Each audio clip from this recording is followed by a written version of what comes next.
in her music video for Countdown, Beyoncé is said to have stolen choreography from other artists, such as Queen Bey. People have said that Beyoncé stole moves from another artist before, like when they said she stole ideas from her most recent album, 4. Throughout her career, Beyoncé's been known for her references and pushing the limits to make visuals that are both unique and artistic. But her Renaissance stage shows and art that looks a lot like the fembots made by Japanese artist Hajime Sama in 2011 have also caused a lot of trouble. Beyoncé released the single Countdown as part of her 4 album. However, the music video caused a stir because it looked a lot like the work of Belgian choreographer Teresa Deer. It was plagiarism and stealing, according to Deermaker, who didn't like the video. Deermaker said that the costumes, sets, and even certain shots from T.R. Delaware's movie On Rosa Don Rosas looked a lot alike. As an example, Beyoncé said in a statement that the ballet Roses danced Roz was one of many sources that inspired her video Countdown, a tribute to the movie Funny Face with the legendary Audrey Hepburn. And the 1960s and 1970s, Bridget Bow, Andy Warhol, Twiggy, and Diana Ross was also talked about. Beyoncé was still interested in how modern art uses a lot of different ideas and references to make something new. In a letter posted on the Studio Brussels website, Deermaker said that Beyoncé is not the worst copycat, but that there are rules and consequences for doing things like that. She also said that her dance moves didn't fit in with the style of pop music videos from the 1980s, which were seen as a sign of girl power because they took a more feminine approach to expression. It was said that Beyoncé stole from choreographer Marlon Oritz in 2016, which led to more criticism. Oritz used Instagram to say that Beyoncé was copying moves from her own work. Finally, Beyoncé has been accused of stealing from other artists. However, her fame has also brought attention to the thin line between artistic inspiration and copying. People have said that Beyoncé steals ideas and choreography from other creative geniuses, like Kelly, and uses them in her music. As the song came to an end, Beyoncé used a part of Kelly's song Milkshake from her Renaissance album. But because Kel didn't like those vocals, they were taken out of the new version. It's not listed that Kellis produced, composed, or wrote the lyrics for the song. Instead, Chad Hugo, Pharrell Williams, Rob Walker, and the Neptunes are credited as the producers. Kellis is now credited as singing Milkshake, and Hugo and Williams are no longer listed as co-writers of the song. Beyoncé's upcoming album Renaissance is causing a lot of controversy. Singer Kellis has also been upset about what she says is an unauthorized sample. Kellis says that Beyoncé used parts of her song Get Along With You from the 1999 album Kaleidoscope in the song Energy without her permission, which makes the situation even more controversial. Kellis says that everyone who worked on the original 1999 single knew about the collaboration but didn't get any information about the sampling. She says that the Neptunes, their management, and their lawyers lied to her and tricked her, and that she never had credit to begin with. Kellis was the second Renaissance artist to say that they were surprised that Beyoncé used their work. In 2020, Beyoncé released the song Break My Soul, which sampled Robin S.'s Show Me Love. Alan George and Fred are listed as the song's writers. The sample wasn't known to Robin S. until her son told her that she was trending instead of Kellis. In a public social media post, Robin S. took a less defensive stance and thanked Beyoncé. She thanked Beyoncé, Z, and the rest of the team for recognizing her work while she was still alive, even though they hadn't talked to her directly. Robin S. acknowledged the honor and excitement of working together and talked about how excited she was about what the future could hold. This shows a difference in how the two artists reacted, with Robin S. being grateful that Beyoncé recognized him. Also, Beyoncé's new album Renaissance has been met with controversy and criticism from many artists, such as Kellis and Robin S. Kel, who sings and acts, has really spoken out for women's rights in the music business. People have said that she copied her style and worked with famous people like Beyoncé and Madonna. In 2015, Serbian pop star Jelena Carusa said that Beyoncé copied her style, which was something she had already said about Kim Kardashian. But in her Renaissance album, Beyoncé later showed that she was serious about recognizing her influences and working with famous people. When Beyoncé remixed Madonna's song Break My Soul, it used a sample from Madonna's album Vogue and paid tribute to the queerball culture that influenced a lot of the Renaissance album.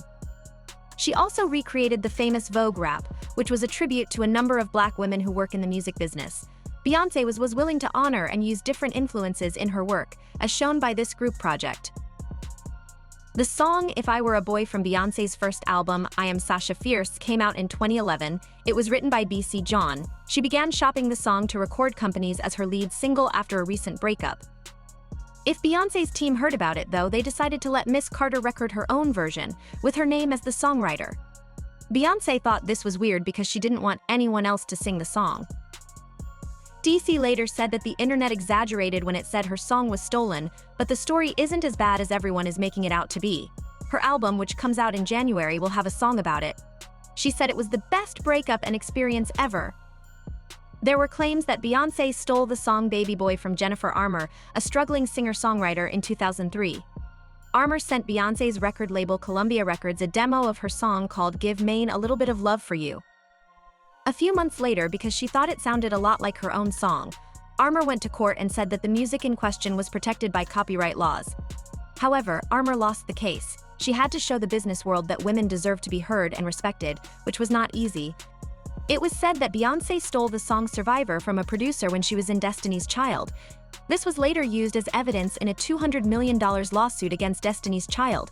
Robinson had made the song Glorious in 2000 and said that they stole it in the lawsuit. Matthew Knowles, who is Beyoncé's father and manager, is said to have taken the song and run away with it.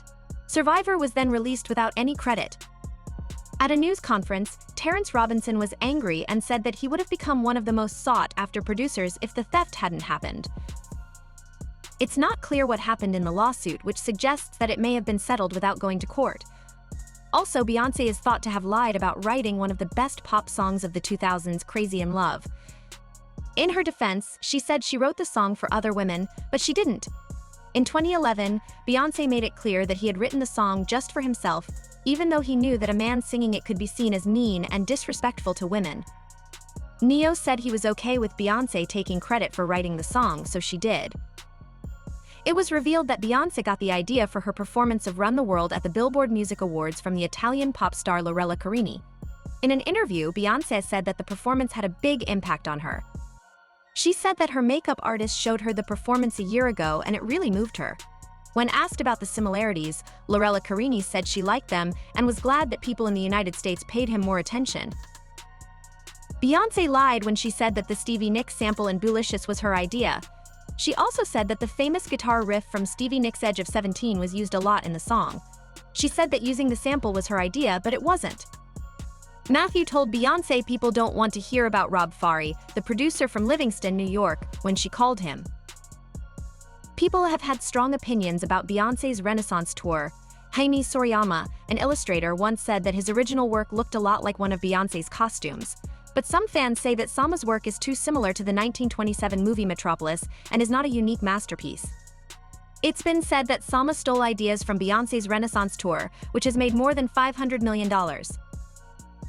In December 2011, Hashim Sorayama shared a set of photos on Instagram that showed Sorayama's art and a woman wearing a chrome headpiece and armor that looked like Yama's. Since then, over 57,000 people have liked and commented on the post, making it his most liked and commented on post ever. Sorayama may be suing Beyoncé, but it's not clear what the action is. The ability to advance the artistic dialogue is what sets inspiration apart from straight-up copying. You can add a personal touch to creativity to make it better and take it to new places. Michael Jackson turned James Brown's shimmy into the famous moonwalk, and Beyoncé's Tina Turner's unique look with her alter ego and Sasha Fierce. Making the influence your own is what it's all about, pushing limits and taking creativity to new places. When Beyoncé copies too much, she risks becoming nothing more than a collection of other people's ideas. As long as she is just a performer, she shouldn't be held responsible for her shady antics, so it is always better to be the creator. Beyoncé has been criticized for having a big ego and a small vocabulary, which is why she no longer does interviews in person. Even though Ashley Everett had worked for her for almost 20 years, she turned down her request for a raise.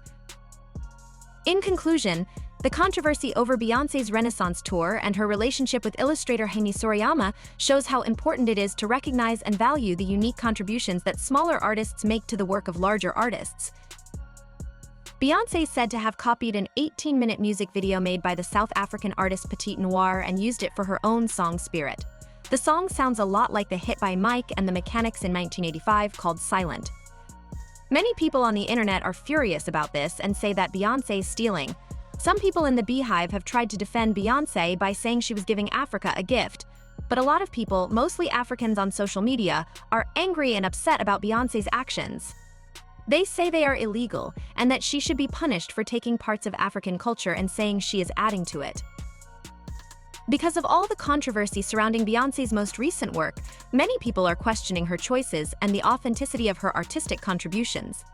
The accusations that Beyoncé violated copyright are very serious and have been made public more than once. The claim that she stole copyrighted material from a New Orleans producer album called Lemonade is similar to the current claims about Petite Noir's work. This suggests that she has done this more than once.